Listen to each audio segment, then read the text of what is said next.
आज हम आपको भगवान शंकर जी की बड़ी ही अद्भुत कथा सुनाने जा रहे हैं। अगर आप यह कथा सुन रहे हैं तो हम आपसे अनुरोध करेंगे कि कथा को पूरा सुनिए, क्योंकि इस पवित्र कथा को पूरा सुनने से मनचाहा फल की प्राप्ति हो सकती है और आप अपने जीवन से तनाव और चिंता मुक्त हो सकते हैं। अक्सर लोग अधिक चिंता, तनाव और व्याकुलता में स्वयं का स्वास्थ्य, धन, संबंध, ऊर्जा, शक्ति और अनेकों नुकसान कर देते हैं और इसी वजह से सही निर्णय भी नहीं ले पाते हैं, जिसके कारण वे तरह तरह के समस्याओं में फंसे रहते हैं। तो हम इस कथा के माध्यम से जानेंगे कि हम अपने जीवन के सभी तरह के चिंताओं और तनाव को कैसे कम कर सकते हैं और अपने जीवन को आनंदमय और संतुलित बना सकते हैं। इसलिए आप इस कथा के अंत तक जरूर बने रहिए। जैसा कि हम जानते हैं कि भगवान शिव कैलाश पर्वत पर निवास करते हैं और उनका कोई महल तो है नहीं, और पार्वती जी जब भी अपने पति शिव जी के साथ विभिन्न देवताओं के निवास स्थान पर जाती और वहां उनके सजे धजे बड़े बड़े महल देखती तो उन्हें बड़ी हीनता का बोध होता। वे यह महसूस करती कि उनसे छोटे छोटे देवताओं के पास भी बड़े बड़े आलीशान महल है, परंतु स्वयं उनके पास कुछ भी नहीं। कहने को तो वे देवों के देव महादेव शिव की पत्नी हैं, परंतु उन्हें रहने के लिए मिली हैं कैलाश पर्वत की कंधराएं और पहनने के लिए मिले हैं साध्वी जैसे वस्त्र। किसी उचित आवास के अभाव में वे अन्य सुख सुविधाओं का भी उपभोग नहीं कर पाती।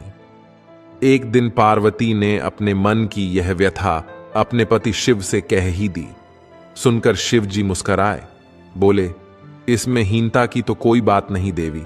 प्रत्येक व्यक्ति की अपनी जीवन शैली होती है। हमारी जीवन शैली यही है। हम अपनी इस पद्धति को हीन क्यों समझें? अन्य देवगण प्रकृति से बहुत दूर हैं, जबकि हम प्रकृति की गोद में निवास करते हैं। यह तो हमारे लिए गौरव की बात है, हीनता की नहीं। शिव के इन तर्कों से पार्वती संतुष्ट नहीं हुई और बोली, मुझे आपकी ये बातें समझ में नहीं आती स्वामी।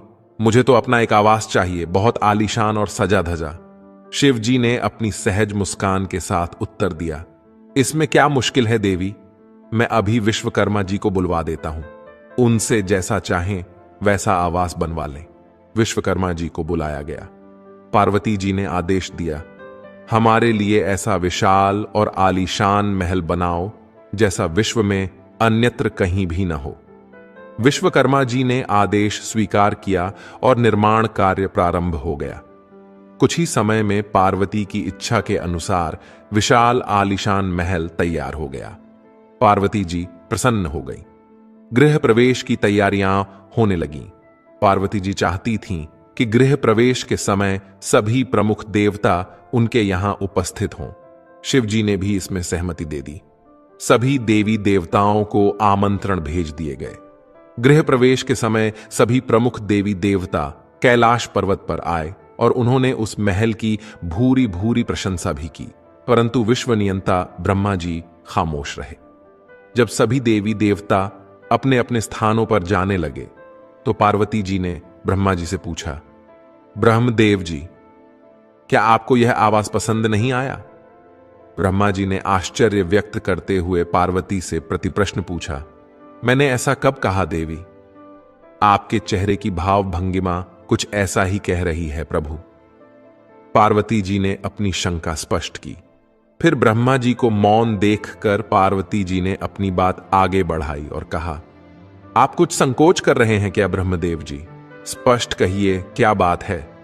ब्रह्मा जी ने थोड़ा रुककर उत्तर दिया, और तो सब ठीक है देवी, परंतु इस आलीशान महल पर शनिदेव की दृष्टि है। इतना कहकर ब्रह्मा जी वहां से चले गए। पार्वती जी ने ब्रह्मा जी की बात शिव जी को बतलाई तो वे भी कुछ चिंता में पड़ गए, लेकिन भगवान शिव जी तो अंतर्यामी हैं। वे सब कुछ जानते हैं कि आगे क्या लीला होने वाली है। पार्वती जी ने शिव जी से पूछा, शनि की दृष्टि से क्या हो सकता है प्रभु? शिव जी ने उत्तर दिया, देवी, शनिदेव की दृष्टि से हमारा यह महल जल सकता है। यह सुनकर पार्वती जी चिंतित हो गई और फिर उन्होंने पूछा, इसके लिए कोई उपाय कीजिए प्रभु। पार्वती की इच्छानुसार शिवजी शनिलोक चले गए। वहां शनिदेव जी ने अपनी अभ्यर्थना की और आदर के साथ आसन पर बैठाया। आसन ग्रहण करके शिवजी ने अपने आने का प्रयोजन कह सुनाया। देवी पार्वती ने जो आवास बनवाया है उस पर आपकी दृष्टि है, इसलिए वे चाहती हैं कि आप उधर से अपनी दृष्टि हटा लें। शनिदेव ने करबद्ध निवेदन करते हुए कहा, मैं थोड़ा नटखट जरूर हूं भगवान, परंतु आप निश्चिंत रहें, माता पार्वती जी के आवास पर दृष्टि डालने का मैं दुस्साहस नहीं करूंगा। शनिदेव का आश्वासन पाकर शिव जी बोले, शनिदेव, मैं आपसे प्रसन्न हूं, आप जो भी चाहें वह मांग सकते हैं। शनिदेव ने विनम्र भाव से उत्तर दिया, प्रभु, आपका दिया हुआ सब कुछ मेरे पास है, अब और क्या मांगू? एक इच्छा अवश्य है, वह है आपका तांडव नृत्य देखने की। बहुत दिन हो गए उसे देखे हुए, अपना नृत्य दिखला सकें तो कृपा होगी। शनिदेव का यह अनुरोध शिव जी को अच्छा लगा। वे अपना डमरू बजा बजाकर नृत्य करने लगे। उधर पार्वती जी ने कैलाश पर जब डमरू की ध्वनि सुनी तो उन्होंने सोचा कि शनि ने अपनी दृष्टि हटाने से मना कर दिया है, इसलिए स्वामी क्रोधित होकर तांडव नृत्य कर रहे होंगे, और यही सब सोचकर वे बहुत दुखी हुई। पार्वती जी बहुत अधिक चिंतित और तनाव में आ गई। उन्हें कुछ समझ नहीं आ रहा था कि वे क्या करें। उन्होंने सोचा कि शनिदेव ने यदि दृष्टि हटाने से मना किया तो संपूर्ण संसार में यह उनका और उनके पति देव का घोर अपमान होगा और वह अपमान असहनीय होगा। पार्वती जी अत्यधिक सोचने के कारण बहुत अधिक चिंतित हो गई। उन्हें समझ नहीं आ रहा था कि उन्हें क्या करना चाहिए, और फिर वो सोचने लगी कि यदि वे तत्काल अपने नवनिर्मित आवास में आग नहीं लगा देंगी तो शनि की कुदृष्टि से वह जल जाएगा। इसलिए पार्वती जी ने स्वयं ही अपने महल में आग लगा देती हैं और वह धूं धूं करके जलने लगा। महल को जलता देखकर पार्वती जी का शनि पर क्रोध धीरे धीरे बढ़ने लगा। अब वे उसे शाप देने के लिए तैयार हो गईं, परंतु इसी बीच भगवान शिव जी वहां पहुंच गए। उन्होंने वहां आवास को जलते देखा तो वे आश्चर्यचकित रह गए। शिव जी ने पार्वती जी को समझाया और उनके क्रोध को शांत करने के लिए शनिदेव से हुई वार्तालाप को भी बताया, जिससे पार्वती जी का क्रोध शांत हुआ। पार्वती जी को अपनी जल्दबाजी का अफसोस हुआ। अब शनि को शाप देने का कोई अर्थ ही नहीं था। प्रत्यक्षतः उनका कहीं कोई अपराध नहीं था। फिर भी शिव जी व पार्वती जी दोनों को यह महसूस हो रहा था कि यह सब जो कुछ हुआ वह शनिदेव की दृष्टि से ही है, परंतु हालात को देखे हुए वे उन्हें दोषी भी नहीं कह सकते थे। और दूसरे तरफ पार्वती जी की व्याकुलता देखकर शिव जी से भी रहा नहीं गया और उन्होंने पार्वती जी से कहा, हे देवी पार्वती, अधिक चिंता, तनाव और व्याकुलता में हम स्वयं की मानसिक और शारीरिक स्वास्थ्य का नुकसान तो करते ही हैं और साथ में आर्थिक व सामाजिक स्थिति को भी प्रभावित करते हैं, और इसी वजह से हम सही निर्णय भी नहीं ले पाते हैं, जिसके कारण हम अपना वर्तमान और भविष्य दोनों ही खराब करते हैं। फिर पार्वती जी ने कहा कि स्वामी, फिर हमें अपने तनाव और चिंताओं को दूर करने के लिए क्या करना चाहिए? कृपया सुझाव दीजिए। मैं बहुत निराश और तनावग्रस्त महसूस कर रही हूं। शिव जी बोले, देवी, मैं आपको जो सुझाव और उपाय बताने वाला हूं वह केवल आपके लिए ही नहीं बल्कि वह संपूर्ण मानव जाति के लिए है, जिसका अनुसरण करके हर कोई अपने जीवन को सकारात्मक और आनंदमय बना सकता है।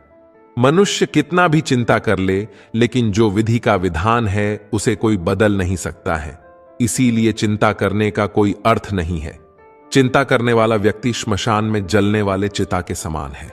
किसी को भी चिंता, तनाव और व्याकुलता को प्रबंधित करने के लिए सक्रिय रूप से कुछ कदम उठाने चाहिए। इसके लिए उन्हें स्वस्थ जीवन शैली अपनाना चाहिए, जैसे नियमित व्यायाम, स्वस्थ आहार, पर्याप्त नींद और ध्यान, प्राणायाम जैसी धार्मिक अभ्यासों को अपना सकते हैं, जिससे हमारे शारीरिक और मानसिक स्वास्थ्य को सुधारा जा सकता है। और इसके अलावा हमें अपने कर्म की तरफ ध्यान केंद्रित करना चाहिए, अन्यथा तनाव के कारण हम अपने कर्म को भी बिगाड़ सकते हैं। नतीजा अत्यधिक समस्या और तनाव उत्पन्न हो सकता है। अपने समस्याओं का समाधान ढूंढने के लिए लोगों को सकारात्मक और विचारशील सोच विकसित करना ही सही निर्णय लेने में मदद कर सकता है, जिससे अपने वर्तमान और भविष्य को सुखमय बनाया जा सकता है।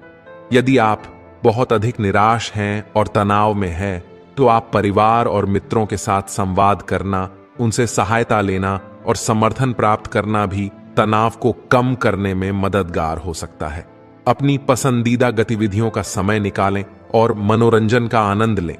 यह आपको तनाव से दूर रखने में मदद करेगा। अपने कार्य को व्यवस्थित रूप से करें, समय को उपयुक्त रूप से व्यय करें और आवश्यकता अनुसार विश्राम लें। इन उपायों को अपनाकर आप अपने तनाव और चिंता को कम कर सकते हैं, जिससे जीवन को सुखमय बनाया जा सकता है। शिव जी की बात सुनने मात्र से ही पार्वती जी तनाव और चिंता मुक्त हो गई।